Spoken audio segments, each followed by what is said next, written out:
Passport ఎట్లా తెచ్చుకోవాలనో కూడా సహాయం అందించాలన్న ఆలోచన చేస్తున్నాము.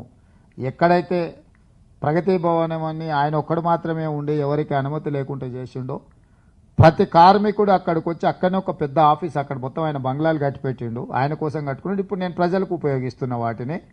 సో ఈ వెల్ఫేర్ బోర్డు అక్కడనే పెడతాం ఆఫీస్ అంతా. ఒక ఐఏఎస్ ఆఫీసరే కాకుండా ఆయన కింద ఒక 10 to 5 ఆఫీస్ ఫంక్షన్ చేసేటట్టు ఎవరు వచ్చినా వాళ్ళని కూర్చోబెట్టి ఏం సంగతి, ఎక్కడికి వెళ్ళాలనుకుంటున్నావు, ఏమనుకుంటున్నావు, నీకు పాస్పోర్ట్ కావాలన్నా పాస్పోర్ట్ కూడా అక్కడ ఒక కౌంటర్ ఇచ్చి పాస్పోర్ట్ అప్లికేషన్ నుంచి దాంట్లో ఏం వివరాలు పొందుపరచాలనో కూడా మీకు అసిస్ట్ చేయడానికి ఒక వ్యవస్థను ఏర్పాటు చేయాలనుకుంటున్నాము. ఎక్కడైనా ఏదైనా సమస్య వస్తే టోల్ ఫ్రీ నెంబర్తో పాటు మీరు అక్కడికి వస్తే ఆ వివరాలు నోట్ చేసుకొని రాష్ట్ర ప్రభుత్వం తరఫున ఏ దేశమైనా సరే నెగోషియేట్ చేయడానికి ఒక వ్యవస్థను ఏర్పాటు చేయాలనుకుంటున్నాము. ఎందుకంటే మీ తరఫున మీరు మాట్లాడాలంటే మీకు సమస్య అవుద్ది, మీరు మాట్లాడినా వినేటోళ్ళు ఉండరు. కానీ అదే ఒక రాష్ట్ర ప్రభుత్వమే ఆ దేశంతోని లేకపోతే ఆ ఎంబసీతోని లేకపోతే ఆ సంస్థతోని మాట్లాడడానికి దిగితే సగం సమస్యలు ఆటోమేటిక్గా పరిష్కారం అయిపోతాయి. అట్లాంటి వ్యవస్థను కూడా పకడ్బందీగా మన రాష్ట్ర ప్రభుత్వం ఏర్పాటు చేస్తుంది. తప్పకుండా సెప్టెంబర్ 17 లోపల ఈ వ్యవస్థనంతా పకడ్బందీగా ఏర్పాటు చేసే బాధ్యత నేను తీసుకుంటా అని చెప్పి ఈ సందర్భంగా మీకు అందరికీ నేను మాట ఇస్తున్నాను. అదేవిధంగా ఈ సమస్యలు ఒక రాష్ట్ర ప్రభుత్వం పరిధిలోనే కాదు, విదేశాంగ విధానం కూడుకున్న విషయం ఇది. అంటే రాష్ట్ర ప్రభుత్వ పరిధిలో కొన్ని ఉంటాయి, కేంద్ర ప్రభుత్వ పరిధిలో ఇంకొన్ని ఉంటాయి. ఇది రాష్ట్ర కేంద్ర ప్రభుత్వాలు కలిసి సమన్వయంతో చేయాల్సిన కొన్ని సమస్యలు ఉంటాయి. మరి వీటన్నిటిని పరిష్కరించుకోవాలంటే రాష్ట్రంలో నేనున్నా, కానీ కేంద్రంలో కూడా మీ తరఫున మాట్లాడేటోళ్ళు ఎవరైనా ఉండాలి కదా.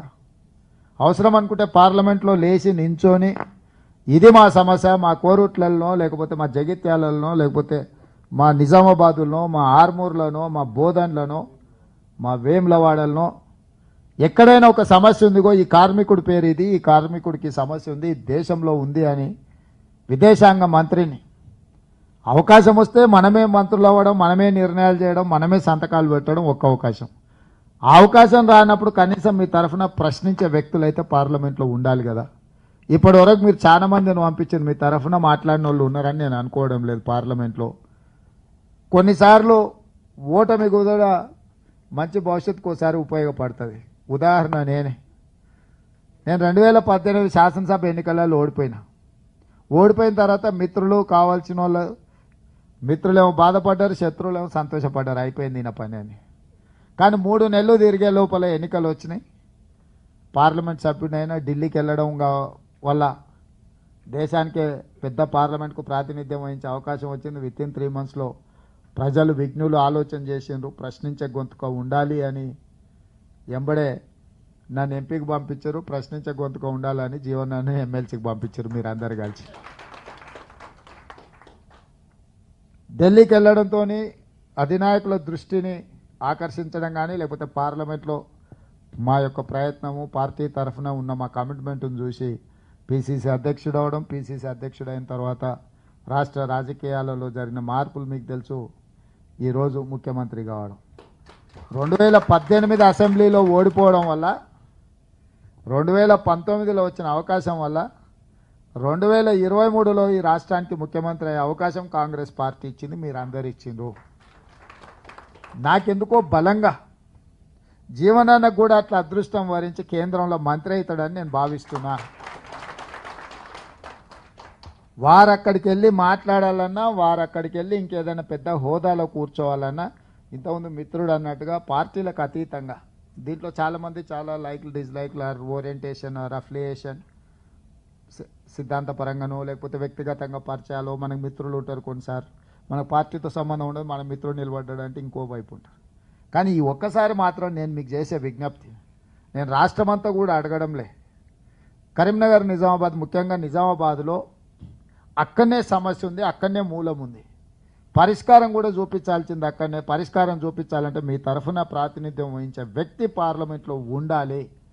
మీరు 100% జీవనానికి అండగా నిలబడి మీరు గెలిపించండి. ఇప్పుడు మీకు చెప్పిన అన్ని పనుల్ని చేసి పెట్టే బాధ్యత నాది. నా గురించి మీకు ఎంతో అంత అయితే అవగాహన ఉంది. కాదు ఉంటే నేను ముందే కాదని చెప్పేస్తాను. నేను మళ్ళీ తిప్పుకోను, మళ్ళీ ఆలోచన చేయను. సాధ్యం అసాధ్యం అనేది దృష్టిలో పెట్టుకునే సాధ్యమయ్యేదే నేను మాట్లాడతా. ఏదైనా పరిస్థితుల్లో దాన్ని 4 రోజులు ఒకవేళ ఆలస్యం అయిందంటే స్పష్టంగా ఇగో ఈ కారణం చేత ఆలస్యం అవుతుందని చెప్తున్నా. ఇప్పటి వరకు నేను ఇక్కడి వరకు రావడానికి నేను ఒక స్పష్టమైన నిర్ణయంతో ముందుకు వస్తున్నా కాబట్టి ప్రజలు కూడా అర్థం చేసుకొని అవకాశం కల్పించింది. ఇప్పుడు కూడా నేను మీకు అందరికీ ఇంత ఓపికగా ఇక్కడ ఉండి క్రమశిక్షణతోటి చాలాసార్లు నేను ఇట్లాంటి సంఘాల మీటింగులకు పోవాలంటే కొంచెం హెజిటేట్ చేస్తాను. ఎందుకంటే రకరకాలుగా మాట్లాడి అటు ఇటు చేసి కలగపులగం చేసి అసలు సమస్య పక్కకు పోయి అవసరం లేనివి ఎక్కువ చర్చ చేస్తుంటారు. మొదటిసారి క్రమశిక్షణతో పాటు సమస్యకే పరిమితమై మీరందరూ చెప్పినందుకు మిమ్మల్ని అందరినీ నేను మనస్ఫూర్తిగా అభినందిస్తున్నా. ఖచ్చితంగా ఈ సమస్యలు రాష్ట్ర ప్రభుత్వం పరిష్కరించదగినవే. ఇవి పరిష్కారం చేయలేని సమస్యలు కాదు. ప్రభుత్వానికి పట్టింపు లేకపోవడం వల్ల ఇప్పటివరకు ఇవి సమస్యలుగా కొనసాగుతున్నాయి. ఖచ్చితంగా సెప్టెంబర్ 17 లోపల వీటికి సంబంధించిన అన్ని సమస్యలకు ఒక పరిష్కారం చూపించి ఒక సంస్థను ఏర్పాటు చేసి ఎప్పుడైనా మీరు వచ్చి వాళ్ళని కలిసి మీరు ఎవరి తరఫునైనా ప్రభుత్వాన్ని సంప్రదించే వ్యవస్థను ఏర్పాటు చేస్తానని చెప్పి మీకు అందరికి తెలియజేస్తూ మీ దగ్గర సెలవు తీసుకుంటున్నాం మిత్రులారా.